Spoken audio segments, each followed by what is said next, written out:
pagka kayo nasa side. So, ganyan po makikita nyo. Ito po pagka nabuo. Ito po pag nabuo. Ganyan po pag nabuo.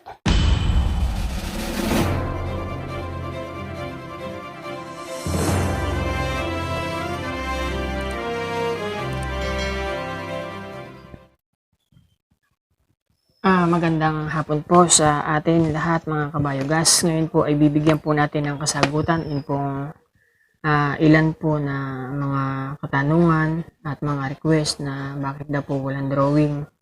Sige po, ngayon po ay magdo-drawing po ako. Papakita ko po sa inyo kung paano po yung ginawa ko po doon sa ating biogas. Ito na rin po yung pinaka-layout. So, kapag ka ito po ay natapos nyo yung video ito, siguradong marunong na po kayo magawa ng biogas. At kapag ka po kayo ay hindi nyo naintindihan, ulit-ulitin nyo lamang po at siguradong maiintindihan nyo po dahil tayo po ay gagawa ng kabuuang katulad po nyo na doon. At maaring makikita nyo po na may pagkakaiba ang gawa ko po doon sa iba, pero kanya-kanya po, different po na tao. Magkakaibang tao, magkakaiba naman po ng design. Kaya, mag-ano lamang po tayo, mag-explore lang tayo, mag-explore at malalaman din po natin hanggang sa tayo maging successful. So, gagawin ko po yung plano niya at gagawin ko din po yung drawing at ipapaliwanag ko rin po kung paano po ito ginawa. Ano po? Maraming salamat po, panoodin po natin.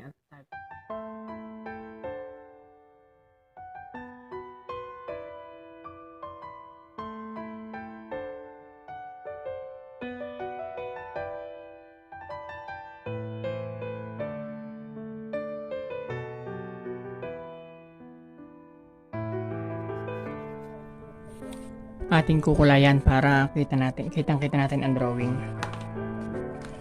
Para nakaseparate kumbaga. Kukulayan muna natin itong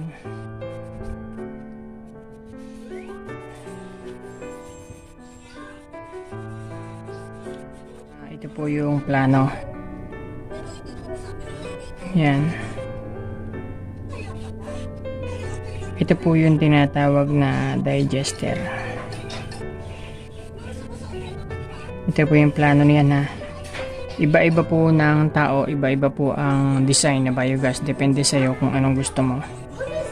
Ito po yung pangkasalukuyan ko. Ito po yung digester. Yan. Buhat dito po hanggang dito. Digester yan. Digester. Ito po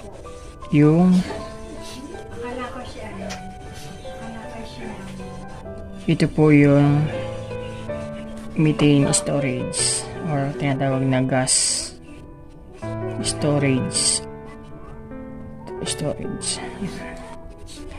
Then dito po may isang tangke po ulit dito. Ito po yung inlet. Yan yung inlet.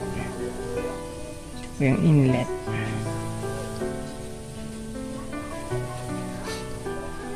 Then, ako po yung nag-asinta sa loob. Nag-asinta po ako sa loob ng tangke nito. Nag-asinta po ako ng hollow block. Ito po nakaganito. Then, dito po may bintana po yan ha. May bintana yan. Yan, may bintana po yan diyan. Para lulusot doon. Pero ito pong bintana to, yung buto na tawag kong bintana, lapat po yan sa flooring. Lapat po sa flooring yon. Ito. Ito po yung overflow. So, bali ito po, itong digester na ito, yan, yan po ay may cover. May taklob po to with cover yan. May cover yan. Sealed na sealed po. Hindi po pwedeng hindi silyado. May taklob yan. Ito walang taklob. Overflow, walang taklob. Ito po. Then may butas po yan dito. Yan. Overflow. Overflow. So, yan po yun. Then, ginawa ko po dito. Dinrawing ko po yung isa. Dinrawing ko ng actual. Ito yan ha. Ito po yung digester. Inlet. Ito yung inlet. Ito inlet. Then ito po yung digester, ito yung digester. Then ito po yung sinasabi ko sa inyo, yan sinasabi ko na ito, dinibisyonan ko ng hollow block. Ito hollow block. Ito po yung sinasabi ko sa inyo na digester, may taklob po ito. Yan, may taklob yan. Pero ito, open lang yan. Nasa inyo na kung gusto nyo lagyan ng takip. Ng akin, nilagyan ko na rin ng takip para sure ball, para walang mahulog na kung ano-ano dyan. Baka minsan may mahulog na palaka, kung ano-ano. Ay, nilagyan ko na rin po ng takip yan. Then, ito po yung gas holder. Ito yung gas holder. So, ganyan lang po ang pag-aasinta ng hollow block nyo. Yan, ganyan po ang pag-aasinta ng hollow block. Inlet, dito inuhulog ang mga ipot ng pugo o ano pa man. Pupunta po dito, madadigest dito. Mag-out po yan dito. Mag-overflow. Then, yung makukolekta na methane, dito na po yan. Dito po yung pinaka nito, output ng gas, dito po sa ibabaw. Kapag ito po ay nasimentohan na, nilagyan na ng cover, meron po ditong butas. Dito ko po ilalagay yung output ng methane. So ang ginawa ko po dyan, sa halip na tubo lang ang paglalabasan ng tubo lang, lalabasan ng methane, medyo kapag ka po kasi naaabot ito, nasasaraduhan yan. Kaya dati po kasi medyo nasasaraduhan, nagkakabara pagka maliit ng tubo. Ang ginawa ko po dyan, nalakay-lakayan ko na, instead na tubo, ang ginawa ko po dyan ay hindi ko na po nilagyan ng tubo. Nilagyan ko na lamang ng drum. Yan, drum. Para at least, kung umapaw man o ano pa man yung maabot dito, huhuhudin yung dumi. Para at least, kawang pa rin yan. Drum na po ang ginawa ko. Then, ito na po, nilagyan ko na po siya ng outlet. Yan. Papunta na po yan doon sa storage ng gas dito. Dito po pupunta na dito. So yan po yung kabuuan niyang guhit niyan. So ito po yon. Ito na po yon. Kapag inihulog na po dito, ang dumi, pinlas, pupunta yan dito.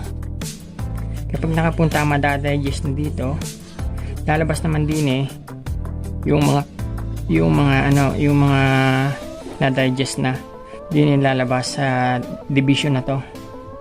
Sa ilalim yung division yan, para yung mga latak ma-push. Once kasi nagka-pressure ito, sa something tong pressure, tutulak dito yung mga dumi. Then, dahil ito naman po ay open dito naman po yan tatalon dito po sa overflow. So ito pong overflow ay may kawang simula sa kawang sa flooring na mga nasa 1 feet kawang sa flooring. Then akin pong ikinawang din simula sa ibabaw, ikinawang ko po yung overflow, ibinaba ko po ng 30 cm ang kawang, para at least yung pong baba, yung pong ilagay ng mga dumi, slurry, at ito pong 30 cm na nasa ibabaw, ito po yung lagayan. Ito po yung lagayan ng gas.